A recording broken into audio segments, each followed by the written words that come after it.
I read Virgil Abloh's free game tutorial so you don't have to. And here's what I learned about how to build your own streetwear, your own casual wear brand in 2024. Number one, we're gonna start off with naming your brand or how to name your brand. This is a step that a lot of people struggle with, and Virgil recommends starting off with just brainstorming. Whether you brainstorm by yourself or whether you brainstorm with your friends, your family, brainstorm names, because it can be quite difficult in the beginning to get those creative juices flowing. Once you have a ton of different names that you can sort of start to get that creativity going, well, then you need to actually not be afraid to say, no, this is not the one, this is not the one, this is not the one. You need to balance the idea of taking a decision and taking the right decision. My best recommendation is you'll know the right name when you see it, but also you need to trust yourself at some point to take a decision. It's also absolutely essential to make sure that you can actually obtain the trademark for this name. Because if you launch a brand and you put a lot of time, effort, you dump a lot of money into it and you gain some success, now all of a sudden you have much more eyes on you.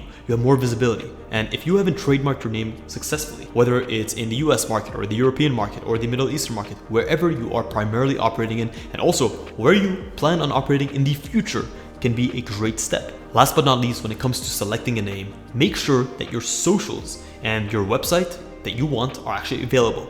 Sure, you've selected the perfect name and you're very happy with it. Perhaps you can even get a trademark for it, but can you obtain the domain for it? Can you get the Instagram handle, the TikTok handle, the YouTube handle? All of these things are essential because visibility on digital platforms is key towards maintaining relevancy and being seen by your customers. Number two, now you need to obtain the trademark.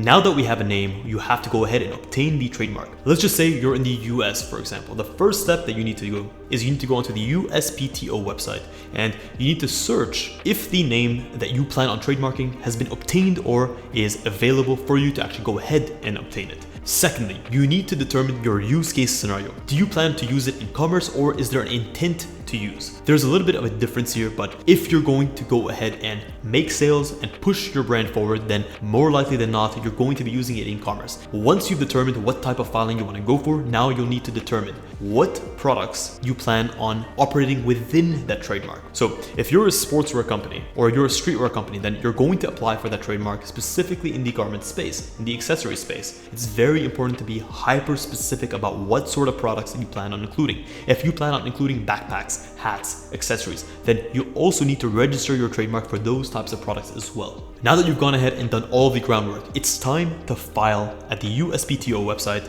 and then wait to hear back from them. They may ask you for further information, they may reject the trademark, they may ask for clarification, and when you do get your trademark, congratulations. Now it's time to make sure that you're consistently renewing the trademark, you're putting it into use, because sometimes if you have a trademark and that lays dormant, well, over time, you may have issues in maintaining or actually protecting that trademark because you have not proven that you're consistently using it. Number three, now it's time to get designing. The biggest and best platforms to design on are going to be the Adobe Creative Suite. In the Adobe Creative Suite, as a fashion or as a product designer, you're going to come across three key platforms. Number one is going to be Adobe Illustrator. Adobe Illustrator is going to be perfect for creating fashion flats, tech packs, and technical drawings. Two is going to be Photoshop. Photoshop is going to be perfect for photo editing, for your lookbook. It's going to be perfect for creating customized graphics that are bitmaps or that are pixel-based or that are rasterized. Third is going to be Adobe InDesign, which is going to be the perfect platform for you to create your custom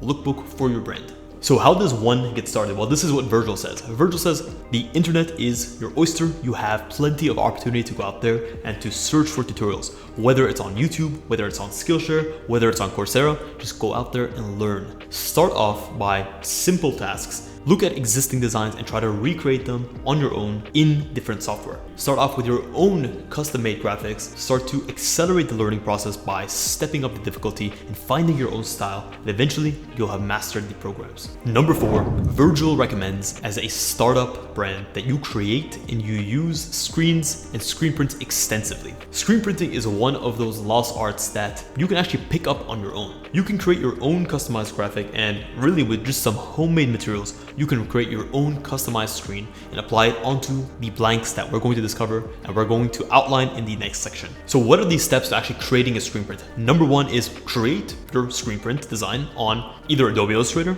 or on Photoshop. On Photoshop, you're going to go for a bitmap, and then on Adobe Illustrator, you're going to go for a vector based screen print. My best recommendation would be to keep it simple and scalable. Stick to vector because vector has a tremendous amount of potential for scalability. You don't lose any resolution and you can get crystal clear, sharp vectors, which are essential in screen printing. Next up, once you have your design, you want to print your design onto a transparent film, and then you want to coat that film in light emulsive coating. That's going to allow it to absorb the ink when it's time to transfer the ink from the screen onto the garment itself. Now that you have your screens, it's time to find something to print your screens on, and this is going to be where you get blanks. Blanks are going to be pre-made products from a variety of different cuts and sizes that you can purchase, and you can actually apply your garment design onto it directly. Why does Virgil recommend blanks instead of custom making your garments to begin with? This is all about risk to reward. When you're starting off, you don't really know what customers want, so it doesn't make necessarily a lot of sense to invest a ton of capital into products that are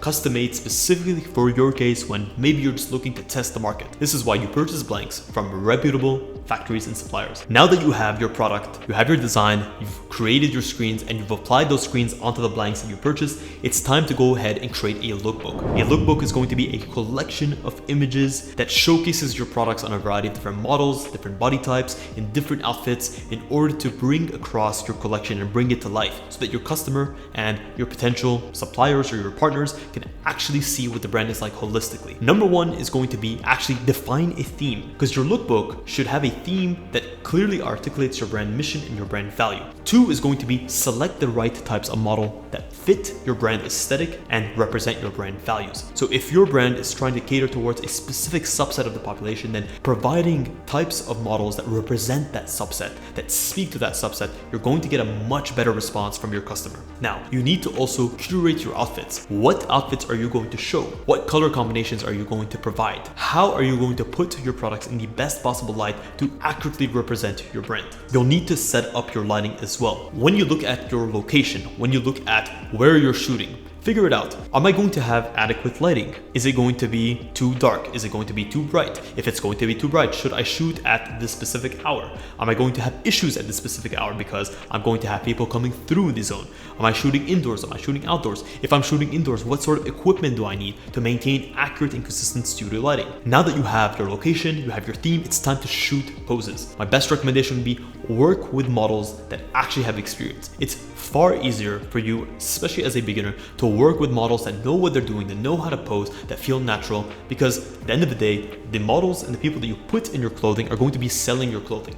If the model that you have, maybe they look good, but they look uncomfortable in the clothing, that's going to resonate in how your customers perceive the clothing simply because of how awkward the posing might be. Now you're going to have photos. It's time to edit your photos. The best and simplest way to edit photos is going to be using Adobe Lightroom, because you can mass edit photos. You can use the smart photo filter feature that actually analyzes the photo itself and provides you with the best possible outcome for it, and that you can fine tune and you can tweak, and you can literally edit hundreds of photos in any given moment. Finally, now you have your photos, it's time to lay out your lookbook in InDesign and print it and present it on social media, present it on your website, and actually get your work out there. With that, we've mentioned websites, so now it's time to create a website. You might ask me, Shadi, I don't know anything about website design. I'm not a web developer. Well, how do I start? It's never been easier. You can use easy plug and play platforms like Wix, Squarespace, Shopify to simply choose from existing templates and to plug and play your images and just provide some subtle and great body text that exemplifies and articulates your brand values and your brand mission.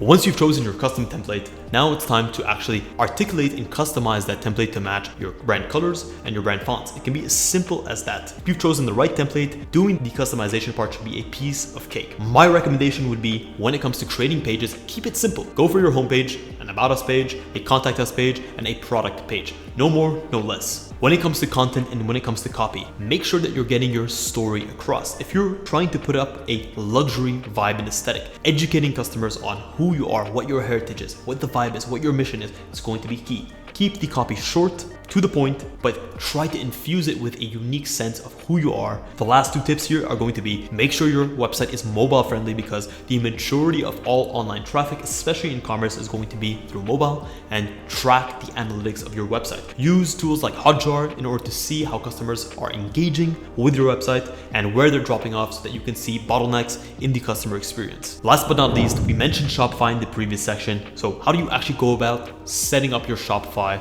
account? Shopify is by far the most popular and most easy to use online e-commerce platform that you can just plug and play into. So number one is going to be sign up for a e-commerce or an account on Shopify and pick the plan that you choose to choose. Next up, once you've set up your online store, you need to set up your online catalog. So you have your store, but now it's time to put the products in that are going to be part of your store and sold in your store. So you'll need to add your products with detailed descriptions that are short, to the point, well written, that highlight the key features of the product, so on and so forth, that can compel your customers to purchase. My recommendation would be also set up collections to organize your products so customers have easier and more fluid navigation through your website. Now you need to configure your shipping rates depending on where you are in the world and what platform or what shipping partners you're using. You want to make sure that your shipping is definitely covered by your shipping prices that you're charging your customers, or your cost of goods sold, and you're including your shipping as part of your cost of goods sold if you plan on offering free shipping or subsidized shipping to your customers. You'll also want to provide different payment processors for different payment methods, because Stripe, for example, may not be able to accept PayPal. PayPal doesn't accept credit card. So make sure that you are